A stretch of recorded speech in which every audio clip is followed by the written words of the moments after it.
What up? New camera angle guy here. Look, I got a new cam that shows what I'm doing on the MPC. I don't know, trying to figure stuff out, but whatever. Let's make some music.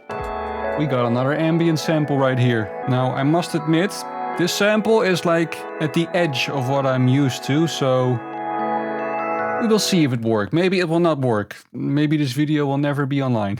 I'm just gonna listen to the sample and whatever catches my ear, just chop it up in the pad. I don't think I will chop all the way to the 16th pad. I just don't think it's gonna happen. But with this sample, I just want to have loads of options. Just little things here and there. Because like I said, it's gonna be a difficult sample and I just messed it up. I think the problem is gonna be that this sample is all in the same sort of tone, if you know what I mean. It's not just like a jazz sample where there is clearly a chord progression going on. This is just all like one ongoing tone.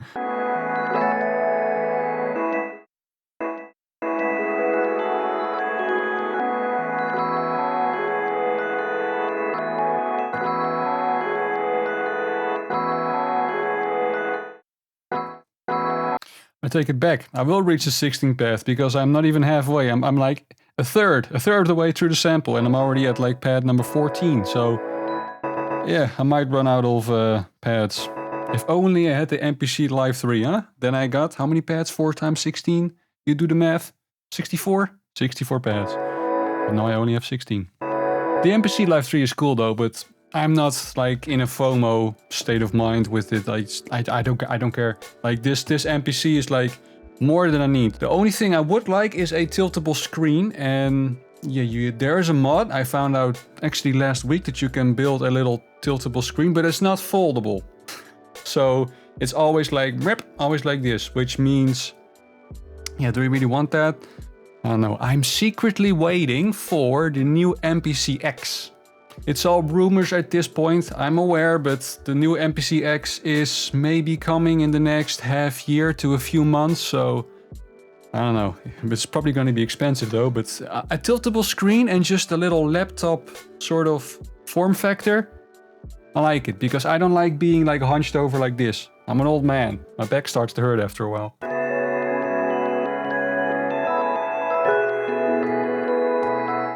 It is. We're working with 76. Okay, that's close to my tempo because I like to work in 72, around that number.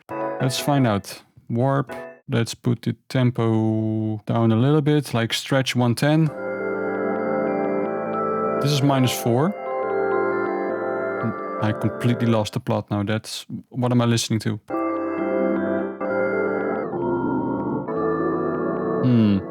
Okay, I might have a loop here. Let's find out if it works. Tempo needs to be adjusted.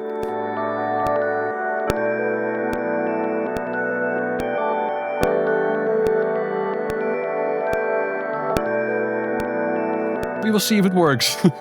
We will see. Maybe some effects will make it more clear what is going on. So let's first try a talk box just to get it more simple sounding. No. It just confuses me even more. Maybe what it needs is just drums to make more sense. Because now it feels like when you're listening to it, it's like... what? What am I listening to? I think if you have some drums to like keep it on track, maybe it will work better. Let's find out. And yes, I used the same kick as I used in the previous 2 beats. It's just my favorite kick. What can I say? I like the kick. What can I say? Here's a small little secret that I always do.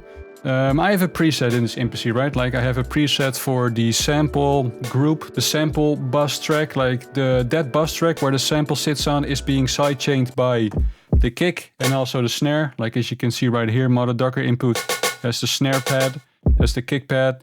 But another thing I do, and that's in my little project, is that I always put a tiny bit of reverb on the snare. It's always there and I almost never disable it. Rarely do I think that it sounds better without the reverb. Maybe you guys can hear, maybe not, but no reverb.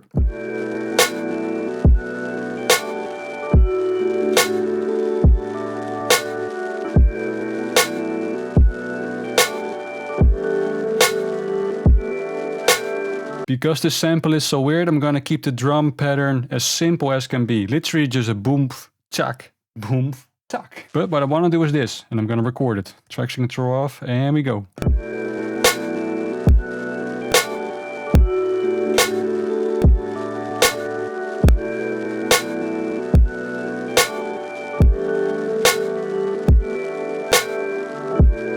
Just like that, keep it simple.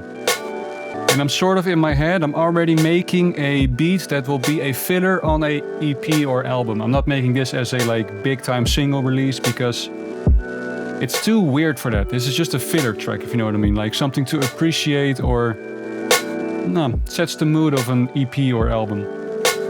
An interlude track, if you might call it that. I don't know. And I might switch the last snare to a kick. Let's listen.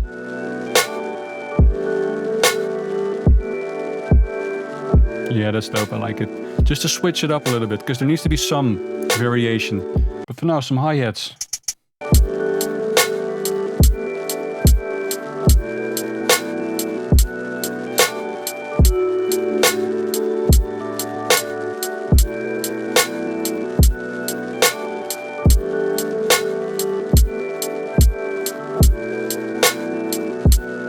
Sometimes you get a good groove, sometimes you don't.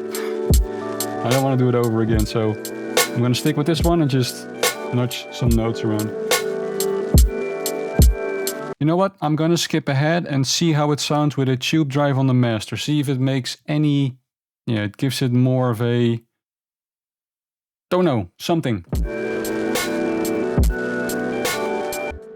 Okay, this whole beat has just been one big struggle. From the beginning to the end, it was one big struggle. Nothing went fluently.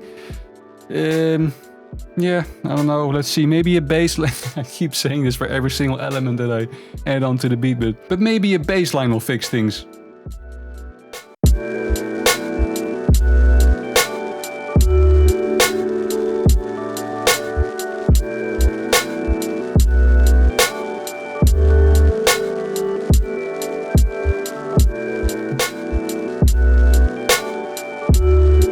I like that second bass note, that's cool.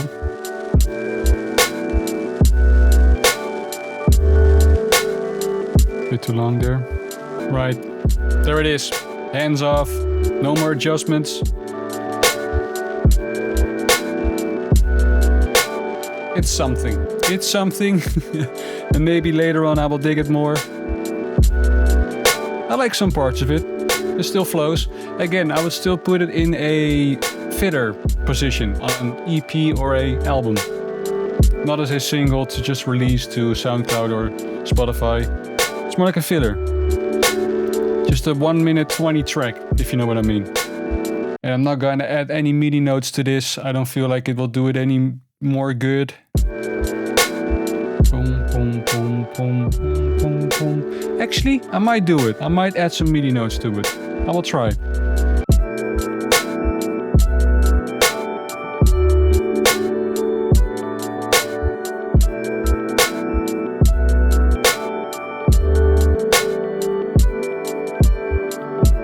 Yeah. Okay, now for real. I added some piano sounds, some MIDI notes. Didn't really improve, so I'm gonna leave it at that. But this is good. I'm trying to make this a positive thing. I would give this beat a 6, to be quite honest. It has something. It has some bounce to it, but overall, yeah, like a 6. But I want to turn a positive twist on it, because making beats like this sort of teaches you things to look out for in samples, because now I know that the reason why this sample didn't really work is, and I think, I'm not too sure yet, but I think it's the reversed sounds, like it's just the chaos overall of the sample. What you end up with is sort of a beat where you're like, what am I listening to? And I had that feeling, or I did say that at the very beginning of this beat, like, hey, what am I listening to? And that feeling never went away. And that leaves you with a beat like this.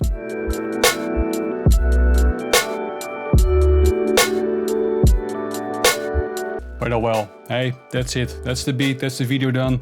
I still want to upload this video even though I don't like the beat that I just made that much, but whatever. Like, I want to show how, you know, like how many times do you guys make a beat and you go like, nah, And I'm not feeling it. Maybe in the moment you were, and then the next day you're like, nah. Well, I think every single producer has that, so I want to show that part of beat making to you guys.